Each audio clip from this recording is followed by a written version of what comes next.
22 जनवरी को देर शाम को महाराष्ट्र के जलगांव के परधाड़े रेलवे स्टेशन के पास एक भीषण रेल हादसा हुआ था, जिसमें अब तक 10 लोगों की मौत हो चुकी है। इस हादसे के पीछे का कारण था आग लगने की एक अफवाह।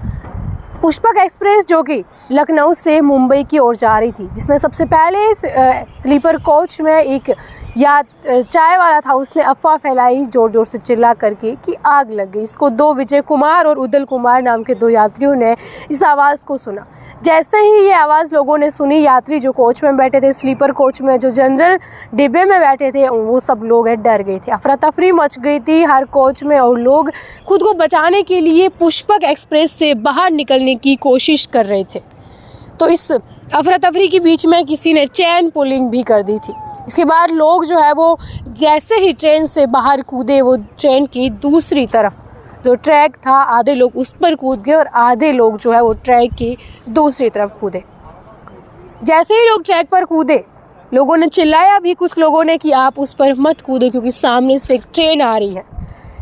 कर्नाटक एक्सप्रेस जो कि बेंगलोर से मुंबई की ओर जा रही थी, सामने से आ रही थी। जैसे ही पटरी पर लोग गिरे, 23 लोगों को कर्नाटक एक्सप्रेस ने एक साथ कुचल दिया, जिसमें से अभी तक 13 लोगों की मौत हो चुकी है। 10 लोगों के शवों की शिनाख्त है वो कर दी गई है और 3 लोगों के शव की पहचान अभी भी नहीं हो पा रही है।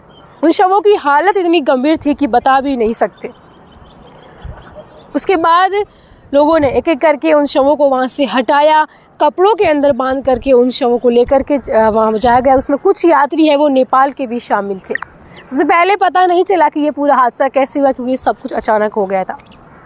रेलवे डिवीज़न के अधिकारियों ने कहा कि जहां पर हादसा हुआ वहां पर एक शार्प टर्न था, जिसके कारण सामने से आती हुई कर्नाटक एक्सप्रेस है वो ट्रैक पर कूदे हुए लोगों को दिखाई नहीं दे रही और ये सारे लोग हैं वो इस हादसे का शिकार बन गए। इसके बाद महाराष्ट्र के मुख्यमंत्री देवेंद्र फडणवीस ने हादसे में मारे जाने वाले लोगों को 5-5 लाख रुपये का मुआवजा राशि देने की घोषणा की है।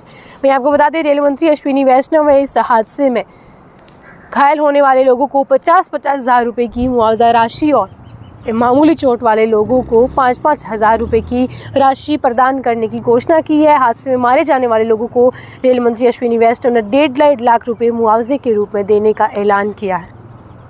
ये तो बात मुआवजे की हो गई, लेकिन ये जो भीषण हादसा जिस तरह से एक कम समय में हुआ, इतना खतरनाक था कि सब चारों तरफ चीखम चिल्ली मच गई थी, क्योंकि उन शवों को देख करके लोग हैं वो चिल्लाने लग गए थे, क्योंकि सब कुछ अचानक हुआ था। लोगों को ट्रैक से हटने का समय नहीं मिला था। उनको पता भी नहीं था कि जिस ट्रेन में आग लगने की अफवाह, या कहें कि उनको लगा कि आग लग गई है, उससे बचने के लिए वो दूसरे ट्रैक पर कूदे थे। उनको क्या पता था कि उस ट्रैक पर उनकी जान जा सकती है, लेकिन इस ट्रेन में वो सेफ थे। जैसे ही वो ट्रैक पर कूदे, सामने से आती हुई कर्नाटक एक्सप्रेस ने लोगों को कुचल दिया। वो बता दें, ये जो आग लगने की पूरी घटना है, बता रहे हैं कि ऐसे फैली कि ट्रेन के ब्रेक लगने के कारण एक मामूली सी चिंगारी उठी थी और जिस कारण लोगों ने समझ लिया था कि यहाँ पर आग लग गई है और एक चाय वाले ने सबसे पहले आग लग गई है चिल्ला करके इस पूरी खबर को फैलाया, जिसमें पूरी ट्रेन में अफरा तफरी मच गई है। वहीं आपको बता दें, यहाँ पर जो ट्रैक पर जब लोग बैठे थे वो बैठ गए थे, उनको अंदाज़ा नहीं था कि सामने से कोई भी ट्रेन है वो आ सकती है, या हो सकता है इस जल्दबाजी में ये पूरा एक डर का माहौल बन गया था कि आग लग गई है। हो सकता है इस हिसाब से वो लोग सोच नहीं पाए होंगे कि सामने से इस ट्रैक पर भी कोई ट्रेन है वो आ सकती है। और हुआ यही कि एकदम अचानक से ट्रेन आती है और 23 लोगों को एक साथ कुचल करके चली जाती है, जिसमें से 13 लोगों की मौत हो गई है। जलगांव के सिविल अस्पताल में अभी भी 10 लोग हैं वो वहाँ पर एडमिट है।